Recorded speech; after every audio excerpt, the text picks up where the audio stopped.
হেই families, আমি ইন্দ্রিলা। আশা করি সবার দিন খুব ভালো কাটছে। তো আগের দিনের ব্লগেই তোমাদেরকে দেখিয়েছিলাম আমরা গেছিলাম একদম বছরের শুরুর দিকে ইন্টারন্যাশনাল গ্র্যান্ড ট্রেড ফেয়ার দুর্গাপুরে, যেটা এবছর আমার জানতা যে প্রথমবারই দুর্গাপুরে হয়েছে।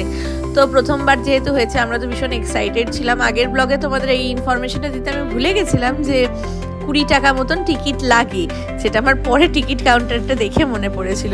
তো ফার্স্ট টাইমে তোমরা দেখেছিলে ফার্স্ট ব্লগে যে আমরা একটা পার্ট কভার করেছিলাম, এটা সেকেন্ড পার্ট। মানে সব কান্ট্রিজই যেহেতু এখানে পার্টিসিপেট করছে, তো সব কিছুরই আলাদা আলাদা কাউন্টার ছিল।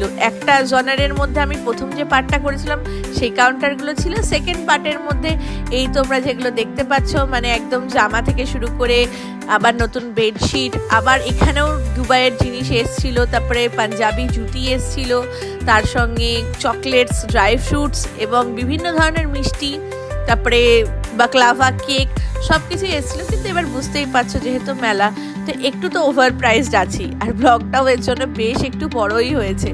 তো তাও দেখতে তো বেশ ভালোই লাগছিল। বিভিন্ন ধরনের অ্যান্টি টার্নিশ জুয়েলারি, যেগুলো সচরাচর খুব একটা দেখতে পাওয়া যায় না দুর্গাপুরের মার্কেটে, তো সেগুলোও বেশ একটু এসেছিলো। বিভিন্ন ধরনের গ্যাজেটস আমরা যেরকম মেলাতে দেখতে পাই, যে সবজি কাটা, রুটি বেলার, ওই সব ধরনেরও জিনিস এসেছিলো। কাশ্মীরি বিভিন্ন আইটেমস এসেছিলো।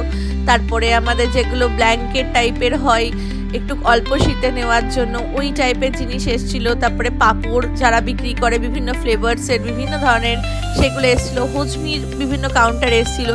এবার আমি জানি না যদিও যে সবগুলোই ইন্টারন্যাশনাল কিনা, কিন্তু যেহেতু লেখা ছিল তো সেটাই এখন আমি তোমাদের সাথে শেয়ার করছি।